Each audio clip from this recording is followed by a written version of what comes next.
mga sakyanan nga gipanag-iya sa kapitan sa barangay Bonbon ng Dakbayan, Sugbo, gisunog sa mga armado mga tao. Nakuhaan sa CCTV ang mga motor nga gisakyan sa mga suspect. Ano ang report? Sa kuha sa CCTV sa Panimay sa kapitan sa barangay Bonbon, makita kini mga motorsiklo nga miagi sa kasada pasado alas 12 sa tuwang gabi. Sila ang gingong miduslit sa mini dump truck nga gipanag-iya sa Banay Cabriana.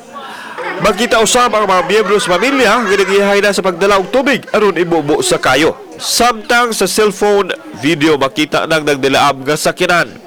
Gipaningkamutan kini mapahong sa mga tao sa lapit.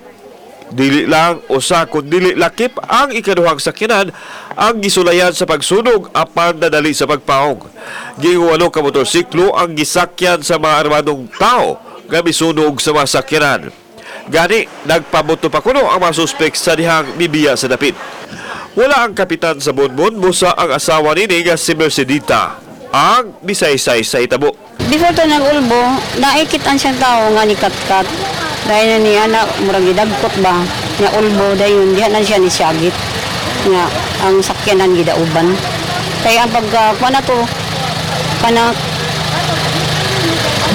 nidagan man din ang tao, pero dito na sa ikaduhang sakyanan. Matod sa asawa sa kapitan, gawa sila gikaaway sa ilang barangay, busa tanghaga alang kanila kinsa ang mihimo sa krimen.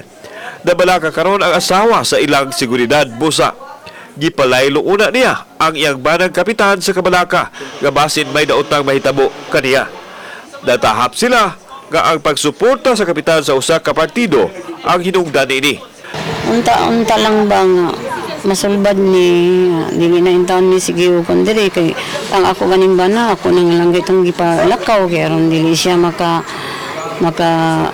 sugat og tao nga madudahan na sa tanga kita nang kumpanyata ana. Samtang isusi na sa kabubiruhan ang naasong pagpanunog. Laing imbestigasyon usab ang ipahigayon sa kapulisan human gitaho sa Banay Cabriana. Sa pigas bahin, gipadayag sa Comelec nga gisuta na ang posibilidad kung aduna ba'y kalamigitan sa eleksyon ang mga nahitabo sa syudad.